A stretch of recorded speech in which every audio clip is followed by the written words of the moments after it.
10 محرم کے دن جب نواسائے رسول گھوڑے کی زین سے زمین پہ آئے تو فوج یزید خوشیاں منا رہی تھی، اور جس کے پاس مارنے کے لیے جو تھا امام حسین کو مار رہا تھا۔ امام حسین مسلسل اللہ کا شکر کر رہے تھے، لیکن کسی کی بھی یہ ہمت نہ تھی کہ کوئی امام حسین کے قریب جاتا۔ کچھ دیر کے بعد ظالم کہتے ہیں شاید حسین شہید ہو چکے ہیں، لیکن یہ معلوم کیسے ہو؟ حسین کا تو سر ہی سجدے میں ہے۔ امام جعفر صادق علیہ السلام سے کسی نے پوچھا تھا کہ اے نواسۂ رسول، امام حسین کو کربلا میں سب سے زیادہ تکلیف کب پہنچی؟ کیا علی اکبر کی شہادت پر؟ امام نے کہا نہیں۔ کیا جب جناب عباس کے بازو کٹے تب؟ امام فرماتے ہیں اے شخص، شہادت تو ہمارا ورثہ ہے۔ جب امام حسین علیہ السلام کا سر سجدے میں تھا اور ظالم یہ چاہتے تھے کہ معلوم کریں کہ حسین ابھی تک زندہ ہیں یا نہیں، تو کسی ظالم نے کہا ایک لفظ میں کہوں گا، اور اگر حسین زندہ ہوں گے تو فوراً اٹھ کھڑے ہوں گے۔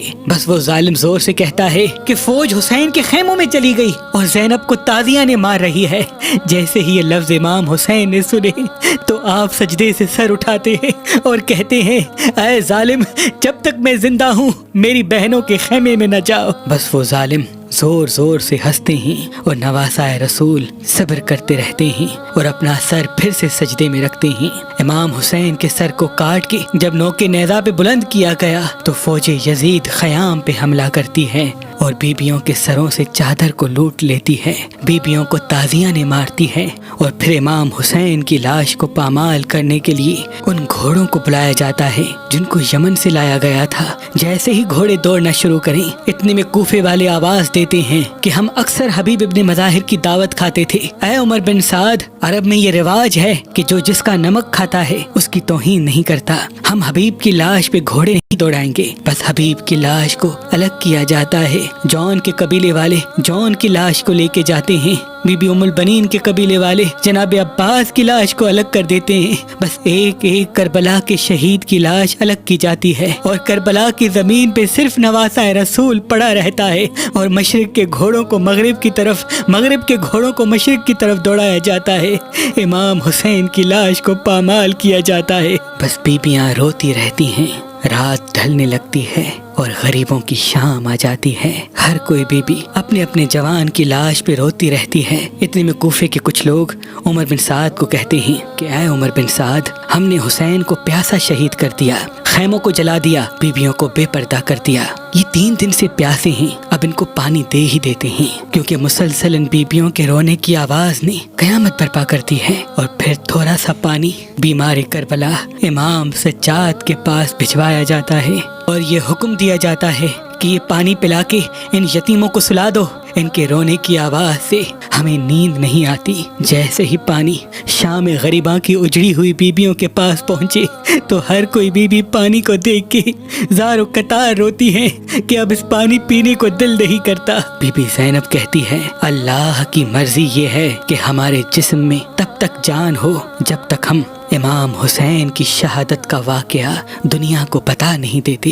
بس سب کو پانی پلایا جاتا ہے۔ اتنی میں بی بی زینب دیکھے کہ وہ سکینہ جو امام حسین کے سینے پہ سویا کرتی تھی وہ نظر نہیں آتی۔ بی بی زینب مقتل گاہ میں ڈھونڈتے ڈھونڈتے جہاں امام حسین کی لاش زمین کربلا پہ بکھری ہوتی ہے وہاں آتی ہے، اور دیکھے کہ ان ٹکڑوں سے لپٹی ہوئی بی بی سکینہ زار و قطار رو رہی ہیں۔ بی بی ان کو دلاسا دیتی ہیں اور کہتی ہیں اے سکینہ، پانی آ گیا ہے۔ بی بی سکینہ کہتی ہے کیا میرے چچا عباس واپس آ گئے؟ بی بی زینب رو کے کہتی ہے اے سکینہ، شہادت کا جام پی کے تمہارے بابا کے پاس ہیں، علی اصغر کے ساتھ ہیں۔ آج سے تم میرے اور اپنی ماں و باپ کے ساتھ سونا۔ اور یوں رات ڈھل کے دن کا سورج طلوع ہوتا ہے۔ 11 محرم سادات کے لیے 10 محرم سے بھی سخت تھا، کیونکہ جیسے ہی سورج طلوع ہوتا ہے تو چاروں طرف خوشی کا ماحول ہوتا ہے، اور بیچ میں رسول اللہ کی نواسیاں بے یار و مددگار بیٹھی ہوتی ہیں۔ اتنے میں عمر بن سعد کہتا ہے اب ان بیبیوں کو قیدی بنا دو، پہلے انہیں کوفہ اور پھر انہیں شام لے کے جائیں گے۔ بی بی زینب، ام کلثوم، بی بی رباب، یہاں تک کہ بی بی سکینہ کو بھی رسیوں میں باندھ کے قیدی بنایا جاتا ہے۔ اس قافلے میں 34 بیبیاں، 80 معصوم بچے جن کی عمر 5-6 سال سے چھوٹی تھی، اور ایک بیمار امام سجاد تھا۔ تاریخ نے لکھا بڑی بیبیوں کو رسیوں میں باندھ کے پیدل چلایا گیا اور معصوم بچوں کو بغیر اماریوں کے اونٹ کی پشت پہ باندھا گیا تھا۔ بس قافلہ جیسے جیسے آگے بڑھتا کوئی بچہ کہیں گر جاتا اور گھوڑوں اور اونٹوں کے پاؤں میں کچل کے وہیں شہید ہو جاتا۔ جب یہ قافلہ کوفے پہنچا تو معصوم بچے شہید ہو کے صرف 7 بچتے ہیں۔ جب آل رسول کا قافلہ قیدی ہو کے کوفے پہنچتا ہے، بی بی زینب کو پتھر مارے جاتے ہیں، آل محمد کی توہین کی جاتی ہے، لیکن قدم قدم پہ بی بی زینب اور امام سجاد اپنے خطبے میں یہ بتاتے رہتے ہیں کہ اللہ کے سوا کوئی عبادت کے لائق نہیں اور محمد مصطفیٰ صلی اللہ علیہ وآلہ وسلم ان کے رسول ہیں۔ بس یزید کا یہ حکم ہوتا ہے، اب ان بیبیوں کو میری دربار تک لے کے آؤ تاکہ میں پوری دنیا کو بتاؤں کہ میں نے اس باغی خاندان کا کیا حشر کیا۔ بس 22 دن کا پیدل مشکل سفر کر کے پہلے سفر کو آل رسول کا قافلہ شام تک پہنچتا ہے تو بیبیوں کو 3 دن شام شہر سے باہر ٹھہرایا جاتا ہے، کیونکہ یزید نے پوری دنیا سے مہمان منگوائے تھے اور یہ اعلان کیا تھا کہ آج کا دن ہماری سب سے بڑی عید کا دن ہے۔ اے شام والو، آج زرد لباس پہننا اور اپنے گھروں کی چھتوں پہ چلے جانا۔ آج جو قیدی جیسے ہی بازار سے گزرے تو ان پر گرم پانی پھینکنا، ان کو اتنے پتھر مارنا تاکہ ان کے بعد کوئی دوسرا مجھ سے بغاوت نہ کرے۔ بس جب پورا شہر سج جاتا ہے، رسول اللہ کی بیٹیاں بے چادر شام کے بازار سے گزرتی ہیں تو ان کو پتھر مارے جاتے ہیں، ان پہ گرم پانی پھینکا جاتا ہے اور سب زور زور سے ہنستے رہتے ہیں۔ امام جعفر صادق علیہ السلام فرماتے ہیں، شام کے بازار میں میری دادی زینب اور تمام بیبیوں کو اتنے پتھر لگے کہ شام کے بازار کی دیواریں آل رسول کے خون سے رنگین ہو گئی۔ بس بیبیاں اپنے بالوں سے سر کو ڈھانپ کے خون میں رنگین زخموں سے چور قیدی ہو کر دربار یزید تک پہنچتی ہیں، اور یزید کی دربار میں اس وقت پوری دنیا سے آئے ہوئے تقریباً 9000 سے بھی زیادہ مہمان موجود ہوتے ہیں اور یزید اپنی کامیابی کا جشن منا رہا ہوتا ہے۔ بس سپاہی امام حسین کے سر کو یزید کے محل میں لے کے جاتے ہیں اور بیبیوں کو دربار کے اس کونے میں کھڑا کر دیا جاتا ہے جہاں غلاموں کو کھڑا کیا جاتا تھا۔ یزید جیسے ہی امام حسین کے سر کو دیکھتا ہے تو زور زور سے ہنستا ہے اور تمام اپنے مہمانوں سے اپنی خوشی کا اظہار کرتا ہے کہ میں نے بدر و احد کا بدلہ بنی ہاشم سے لے لیا۔ پوری دربار خوشی سے جھومتی رہتی ہے۔ ہر قاتل آ کے اپنے ظلم کی داستان یزید کو بتاتا ہے۔ کوئی کہتا ہے میں نے اکبر کے سینے میں برچھی ماری اور حسین نکالتے وقت روتا رہا، یزید ہنستا اور اسے بڑا انعام دیتا۔ کوئی کہتا میں نے اصغر کو تیر مارا اور امام حسین کے ہاتھوں پر مچھلی کی طرح حسین کا 6 ماہ کا بچہ تڑپتا رہا، یزید خوش ہوتا اور اس کو بڑا انعام دیتا۔ کوئی عباس کے کٹے ہوئے بازوؤں کی داستان یزید کو بتاتا ہے، کوئی امام حسین کے سر کاٹنے کی خبر یزید کو بتاتا ہے۔ جس کا ظلم جتنا بڑا ہوتا ہے اس کو انعام بھی یزید اتنا بڑا دیتا ہے۔ کئی گھنٹے گزر جاتے ہیں، یزید کے دربار میں جشن کا ماحول ہوتا ہے، سب خوشی میں جھومتے رہتے ہیں اور آل محمد دربار کے کونے میں کھڑی ہو کر روتی رہتی ہیں۔ کافی دیر کے بعد یزید کا ایک سپاہی یزید سے کہتا ہے کہ اے یزید، حسین کی بہنیں بیٹیاں اسی دربار میں قیدی ہو کے کھڑی ہیں، تو یوں یزید کہتا ہے اس کو ان مہمانوں کے سامنے کھڑا کرو تاکہ ان کی ذلت کا تماشا یہ سب دیکھیں۔ بس یوں بیبیاں یزید کے تخت کے قریب قیدی بنا کر لائی جاتی ہیں۔ یزید کا تخت اوپر ہوتا ہے، آل محمد نیچے قیدی کھڑی ہوتی ہیں۔ بی بی زینب دیکھتی ہیں کہ یزید کے ہاتھ میں لاٹھی ہوتی ہے اور امام حسین کا سر سامنے رکھا ہوتا ہے۔ وہ بار بار امام حسین کے ہونٹوں پہ لاٹھی مارتا رہتا ہے اور ہنستا رہتا ہے اور اپنے خاندان کی تعریف کرتا ہے، امام حسین کے خاندان کی توہین کرتا ہے۔ اتنے میں بی بی زینب امام سجاد سے کہتی ہیں، اے بیٹا سجاد، اٹھو، خطبہ دو اور اس کو بتاؤ کہ ہم کون ہیں۔ امام سجاد خطبہ دیتے ہیں، اپنا تعارف کرواتے ہیں۔ یزید رسوا ہوتا ہے اور یہ حکم دیتا ہے کہ سپاہیوں اس بیمار کو چپ کراؤ۔ بس یزید کے سپاہی امام زین العابدین کے گلے کا توق کھینچتے ہیں، امام کے گلے سے خون بہنے لگتا ہے، امام کو زمین پہ لیٹا کے ان کی پیٹھ پہ تازیاں مارتے ہیں۔ یہ منظر جیسے ہی بی بی زینب نے دیکھا تو آپ علی کی بیٹی علی بن کے اپنے بالوں کو چہرے سے ہٹاتی ہیں اور کہتی ہیں، اے یزید، تو اپنے آپ کو بڑا عزت والا سمجھتا ہے اور ہمیں بات کرنے سے روکتا ہے۔ یزید سپاہیوں سے کہتا ہے اس عورت کو چپ کراؤ، لیکن دور دور سے آئے ہوئے مہمان کہتے ہیں، اے یزید، تو اتنا بڑا بادشاہ ہے، یہ سفید بالوں والی بوڑھی جس کے جوان تم نے مار دیے، اپنی بیواؤں اور یتیموں کے ساتھ تجھ جیسے عظیم بادشاہ کے سامنے کیا بولے گی؟ اس کو بولنے دے۔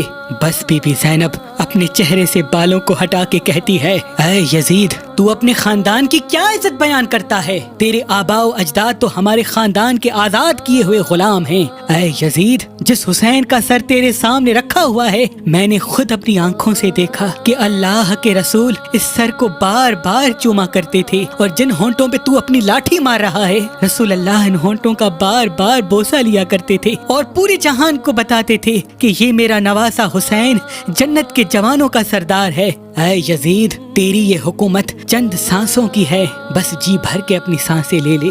تو چاہے جتنی بھی کوشش کر لے، لیکن اللہ ہمارے ذکر کو مٹنے نہیں دے گا، اور قیامت تک تم پہ لعنت برستی رہے گی۔ جب تو مر کے روز محشر رسول اللہ کا سامنا کرے گا تو اسے کیا کہے گا کہ اس کے خاندان کو قیدی کر کے بازاروں میں پھرایا تھا، بے جرم و خطا ان کے بچوں کو قتل کر ڈالا تھا۔ یہ دیکھ کے دربار ہل جاتا ہے اور تمام مہمان نفرت کی نگاہ سے یزید کو دیکھتے ہیں۔ یزید غصے میں کہتا ہے، اس بوڑھی عورت کا سر کاٹ دو۔ سپاہی آگے بڑھتے ہیں، اتنے میں بی بی فضا جو جناب سیدہ فاطمہ الزہرا سلام اللہ علیہا کی کنیز تھی اور حبش کی ملکہ تھی جو جناب زینب کے ساتھ قیدی بنی ہوئی دربار میں موجود تھی، وہ بی بی زینب کے آگے آ کے کہتی ہے، اے یزید کی فوج میں حبش کے رہنے والوں، پہچانو میں فضا ہوں، تمہاری ملکہ۔ آج تمہاری غیرت کہاں گئی ہے کہ تم تلواریں لے کے مجھ پہ حملہ کرو گے؟ یزید کی فوج میں 33,000 سے بھی زیادہ حبش کے سپاہی تھے۔ جیسے ہی ان کو معلوم ہوتا ہے کہ ہمارے ملک کی ملکہ بی بی فضا یہاں قیدی بن کے کھڑی ہے تو فوراً اپنی تلواریں یزید کی طرف موڑتے ہیں اور کہتے ہیں، اے یزید، اگر فضا کے قریب سپاہی گئے تو ہم تیرے سر کو تن سے جدا کر دیں گے۔ جیسے ہی یہ منظر بی بی زینب دیکھتی ہے تو آسمان کو دیکھ کے فرماتی ہے، اے اللہ، آج تیرے رسول کا خاندان اتنا غریب ہو گیا ہے کہ ان کے کنیزوں کی تو لوگ عزت کرتے ہیں لیکن تیرے رسول کی بیٹیوں کی عزت بھول گئے۔ بس یزید حکم دیتا ہے کہ ان بیبیوں کو قیدی کر کے قید خانے میں ڈال دو، اور بیبیاں قید ہو جاتی ہیں۔ تاریخ نے لکھا، بیبیوں کو شام کے اس قید خانے میں رکھا گیا جس کی چھت تک نہیں تھی۔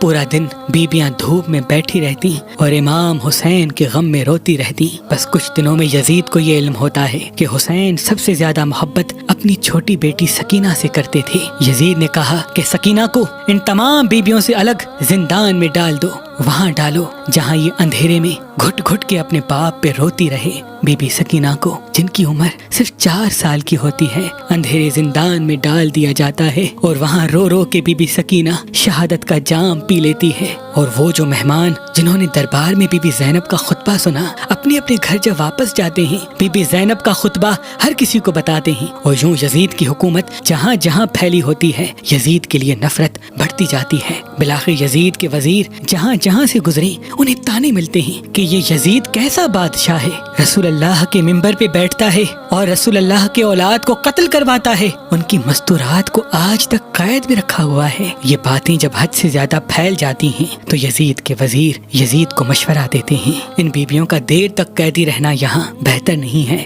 اب ان کو رہا کر دیتے ہیں۔ یوں بیبیوں کو رہائی ملتی ہے، اور بی بی زینب تقریباً 2 سال کی قید کے بعد تمام بیبیوں کے ساتھ امام حسین کی قبر پہ پہنچتی ہیں اور رو رو کے پورے سفر کا حال بتاتی ہیں۔ جب بیبیاں واپس مدینے آتی ہیں تو مدینے والے بیبیوں کو پہچان نہیں پاتے، کیونکہ ان کے چہرے کے رنگ دھوپ میں بیٹھنے کی وجہ سے سیاہ پڑ گئے تھے۔ بی بی زینب مسلسل امام حسین کی شہادت اور اپنے قائد ہونے کے بعد مدینے میں ہر کسی کو بتاتی رہتی ہیں، اور دور دور سے مدینے سے لوگ بی بی زینب کے پاس آتے اور امام حسین کا ذکر سن کے روتے، اور یوں مدینے کے لوگ یزید سے دن بدن نفرت کرنے لگتے ہیں۔ یہ بات جب مدینے کے حاکم کو پتہ چلی، وہ یزید کو خط لکھتا ہے اور یزید کہتا ہے کہ بی بی زینب کو مدینے سے جلا وطن کر دو۔ بی بی زینب کے شوہر جن کا نام عبداللہ ابن جعفر تھا، ان کی زمین مصر میں بھی تھی، شام میں بھی تھی، اور مختلف ممالک میں بھی تھی۔ اللہ نے انہیں صاحب دولت بنایا تھا۔ تو یوں حضرت عبداللہ بی بی زینب کے ساتھ پہلے مصر جاتے ہیں، وہاں قیام کرتے ہیں، اور جب مصر سے بھی بی بی زینب کو جلا وطن کر دیا جاتا ہے تو بی بی زینب ایک رات خواب دیکھتی ہیں کہ بی بی سکینہ ان کو یاد کر رہی ہیں اور تنہا زندان میں رو رہی ہیں کہ اے میرے بابا حسین، آپ کہاں ہیں؟ جیسے ہی بی بی زینب خواب سے بیدار ہوتی ہیں اپنے شوہر عبداللہ سے کہتی ہیں اے عبداللہ جو تمہاری زمین شام میں پڑی ہے ہم وہیں مقیم ہوتے ہیں، کیونکہ حسین نے مجھے اپنی بیٹی سکینہ کے لیے وصیت کی تھی کہ اس کا خیال رکھنا۔ بس بی بی شام میں آتی ہے اور جہاں باغ جعفر تیار ہوتا ہے جو زمین بی بی زینب کو حضرت عبداللہ نے حق مہر میں دی تھی وہاں مقیم ہوتی ہیں۔ جیسے ہی یہ علم یزید کے ساتھیوں کو ہوتا ہے کہ بی بی شام آ چکی ہیں اور شام کے لوگ بھی بی بی زینب کے پاس جاتے ہیں اور امام حسین کی شہادت کا واقعہ سنتے ہیں تو وہ زہر دلا کے 15 رجب 64 ہجری کو بی بی زینب کو شہید کروا دیتا ہے۔ اور یوں اسی شام شہر میں بی بی زینب کا روزہ بنتا ہے